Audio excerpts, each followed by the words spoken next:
Donald Trump has trade deals with the EU and with Japan, but not China, not yet. In fact, the deadline to reach an agreement has now been extended yet again. So why is Trump's art of the deal not working with China? Let's go to Benjamin Tal, Deputy Chief Economist, CIBC. He joins us to talk some more about this. Thanks for your time. Thank you. It's a pleasure. You have said China is not blinking in this trade standoff. Why do you think that is?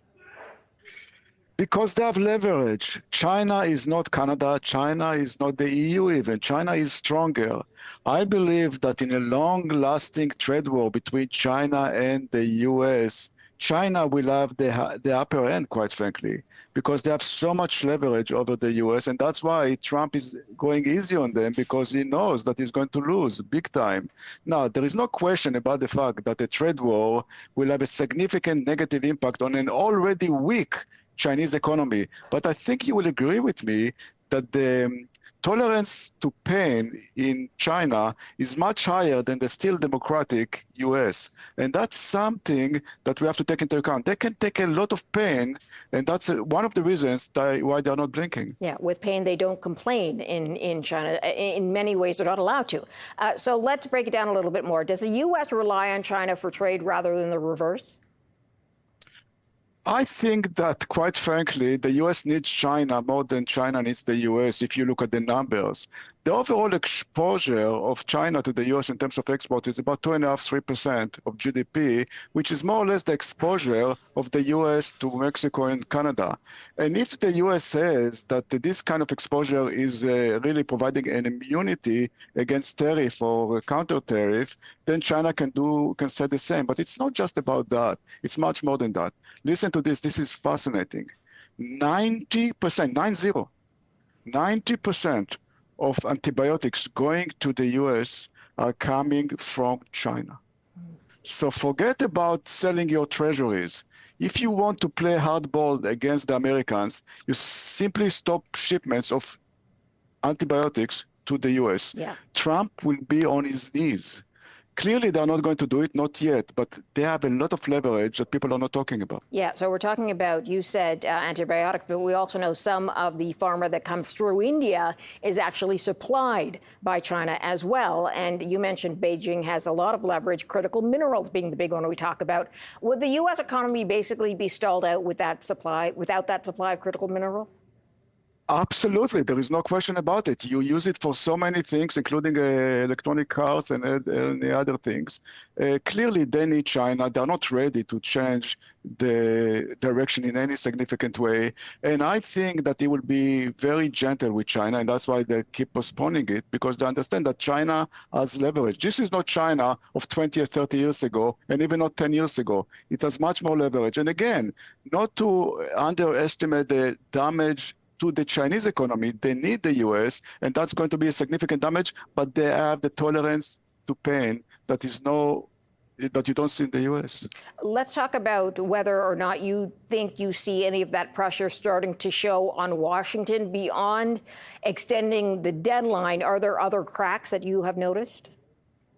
Yes, I think the time is not on Trump's side. You know, we have the midterm elections coming in 16 months. You have to show something. You have to see some progress towards those jobs coming back. And by the way, they will not be coming back. So I think that we reach a point in which Trump is looking for a number in terms of tariff that will be consistent with not too much damage to the US economy, but also nice revenue, because he needs the money from a fiscal perspective to pay for all the tax cuts and other things. Today is collecting on an annual basis $320 billion. That's a significant amount of money that will save Trump a lot of bond selling. So this is something that they will try to do. So now we are in a position in which he's just looking for a number. Is it 10%? Is it 15%? Something that the EU, for example, agreed to, Japan agreed to, and you still collect the money. I think that's going to be the equilibrium. A number between 10 and 20% on everybody, maybe less China, that will be even softer, and that will allow him to continue to connect $300 to $350 billion. And by the way, those tariffs are not the Trump tariff. They will stay there forever, I believe. They are here to stay. Why? Show me a White House in the future that will give up $300 billion of revenue a year. They simply will keep it there. Okay, so you mentioned what the U.S. is after, that 10 to 15% range, maybe even below that.